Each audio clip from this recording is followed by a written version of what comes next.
Boa noite, meu nome é Giovana, o meu grupo é o G4, composto por mim, pela Maísa e pelo Luiz Fernando. Nós vamos apresentar sobre novas tecnologias e a inclusão digital. Bom, segundo o Leves, há uma convergência cada vez maior entre o meio de informação e comunicação com as relações sociais, políticas e econômicas.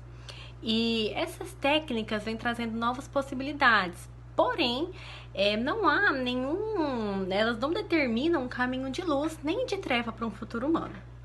E conforme Carvalho, com essas transformações associadas à globalização, a vulnerabilidade social e a pobreza, elas representam uma preocupação mundial cada vez maior, que se difere entre os países menos desenvolvidos, os mais desenvolvidos e o desenvolvimento intermédio. Pedro Demo, ele já faz, ele reforça isso, só que assim, trazendo uma forma diferente, né? Que é muito difícil falar de pobreza num país onde o pobre é a minoria. E também numa sociedade mais equitativa, porque supõe que todos têm acesso da mesma maneira.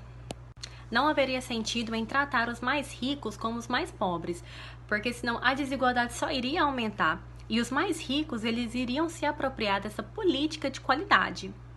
E para Demo, o maior desafio é essa redistribuição de renda, pois não existe uma política para isso, para tirar a riqueza dos mais ricos e elevar a condição social dos mais pobres. Isso porque o ambiente neoliberal, ele não permite. E um dos maiores desafios também é a herança da desigualdade que nós trazemos. E porque há muitas pessoas que elas não têm o mínimo de cidadania. E a exclusão digital é só mais uma das exclusões que existe.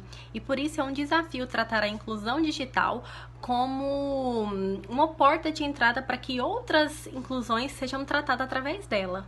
O termo digital divide foi conhecido em meados de 1990 com a administração de Clinton, que tinha iniciado a inclusão através de treinamento. A partir daí, então, vem uma discussão sobre a inclusão digital e a exclusão da mesma, que gera bastante divisão.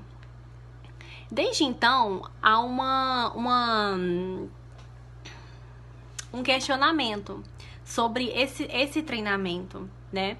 E o termo inclusão digital, ele abrange diversas coisas. Em resumo, é um apoio a inserção de pessoas com baixa renda socioeconômica. E a partir da metade de 1990, a internet foi muito utilizada, então isso gerou uma desigualdade global.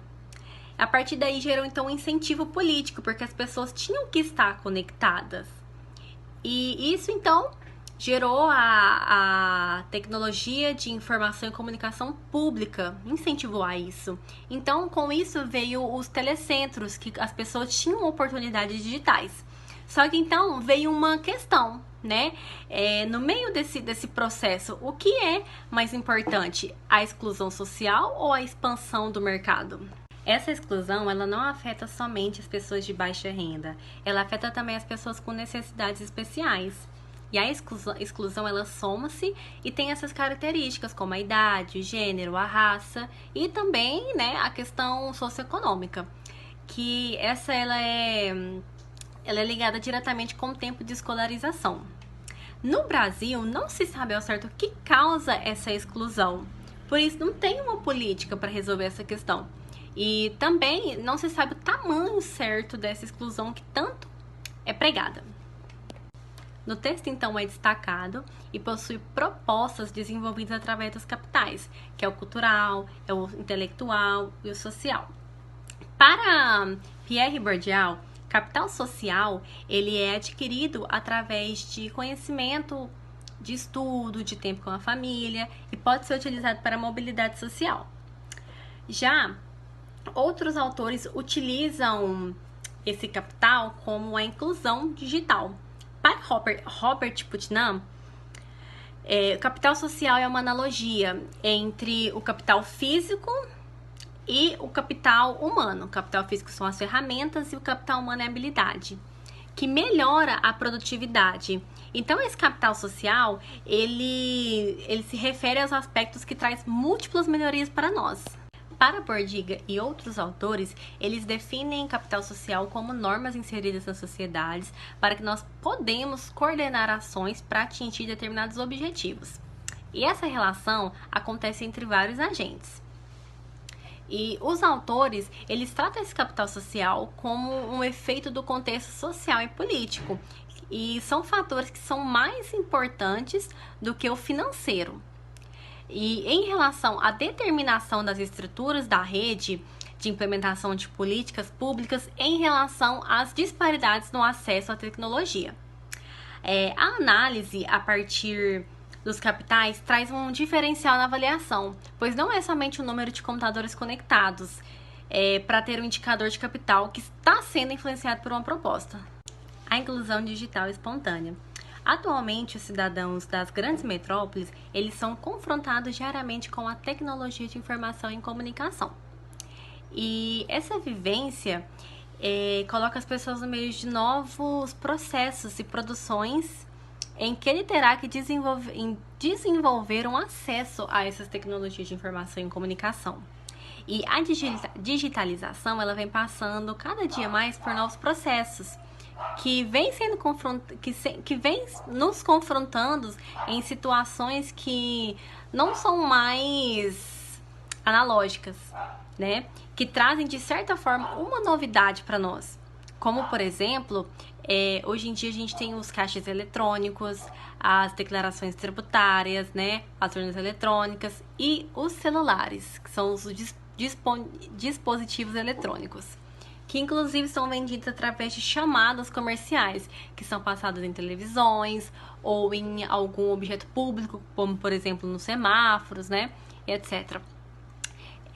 Isso traz mudanças na forma do cidadão consumidor ao perceber as cidades.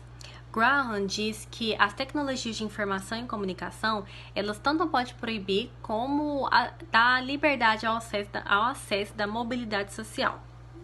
Como, por exemplo, os softwares, que eles priorizam atendimentos de uns em detrimento de outros. São exemplos dos softwares nas esperas dos call centers, né, nas autoestradas. E o software, ele é um elemento assim, que passa despercebido, mas é um elemento crítico na exclusão digital. Olá pessoal, meu nome é Luiz Fernando.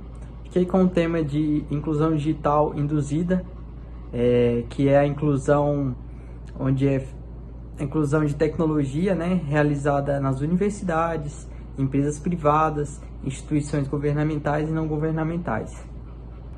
Para esse tipo de inclusão, o projeto deve constituir 3 pilares, né, sendo ele o técnico, o econômico e o cognitivo. O primeiro pilar, sendo o técnico, ele vai abordar a questão de acessibilidade desse tipo de tecnologia, né? E também a adaptação para pessoas que têm necessidade especial, né? Onde eles vão ter que adaptar esse tipo de ferramenta para a pessoa utilizar esse tipo de ferramenta no dia a dia. Neste mesmo pilar, ele traz a visão de Belton, né? Que em 2004 ele fez uma pesquisa, um relatório, onde mostra que o investimento dessa tecnologia para as pessoas que não possuem acessibilidade, ele é gritante, né? Tipo assim, ele não tem muito acesso a esse tipo de pessoa. Então, geralmente, quem não tem condição, né, acaba sofrendo bastante com esse tipo de adaptação, pelo fato da falta de acessibilidade a esse tipo de tecnologia. Já o segundo pilar, que é o econômico, ele vai abordar, né, a questão de custeio, né, de cada aparelho, de como manter esse tipo de tecnologia. Esse pilar econômico, ele busca um custo mais acessível para as pessoas que não têm condição a acesso à internet, né? Procurando baratear tanto o acesso à rede ou a computadores. O pilar cognitivo era focado na questão de acessibilidade a esse tipo de equipamento, né? Esse tipo de tecnologia. Mas essa vertente mudou, né, trazendo uma visão ao que aquele equipamento poderia proporcionar ao usuário. Neste mesmo pilar, vem trazer a visão de Coldring, né, onde ele cita que nos debates sobre a tecnologia, sobre a inclusão de tecnologia, eles levavam em consideração a questão de exclusão, né, por região, pelo fato da pessoa não ter condição, né, pela raça, do que o que poderia ser feito através dessa ferramenta. Para Coldring, esses debates têm que se abster desse tipo de exclusão digital, né, buscando ferramentas que venham trazer de alguma forma o acesso à tecnologia a um todo, né, onde as pessoas conseguem ter o acesso de forma fácil, né, sem esse tipo de exclusão. Boa noite a todos, eu sou a Maísa e nós vamos falar um pouco sobre a arte eletrônica. A arte eletrônica é uma forma de artes que usa as mídias eletrônicas, né? Que inclui as artes interativas, videoartes, músicas eletrônicas, e ela é muito mais ampla do que se parece. Ela possibilita qualquer componente que usa eletrônicos, que são os músicos, os engenheiros, os arquitetos, os dançarinos, os cientistas e outros. Nós também temos a forma da participação política, e a política tem como objetivo de facilitar, de expandir o acesso à internet. E de acordo com Wilson Gomes, a participação da política tem 5 enquadramentos, que são eles: primeiro, em fase da disponibilidade de informação e da prestação de serviços públicos; segundo, o emprego das inteligências informativa comunicativa para colher a opinião pública e utilizar essas informações para a tomada de decisão política; a terceira, os princípios de transferência e prestação de conta; quarta, a democracia deliberativa; e, por último, a quinta, a democracia direta com a decisão transferida para a esfera civil. Também temos o ensino à distância, e por mais que não seja uma coisa atual, ganhou força hoje em dia, por exemplo, por causa da pandemia. E é um sistema que não necessita da presença física do professor, que rompe as barreiras espaciais e temporais.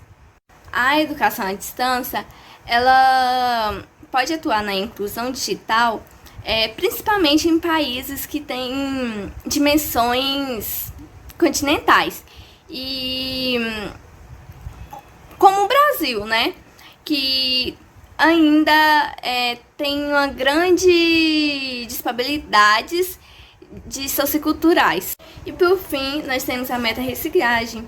A meta-reciclagem é um projeto que busca a transformação social, e como o próprio nome diz, eles catam e reciclam os computadores usados. E nesse projeto tem bastante engajamentos, né?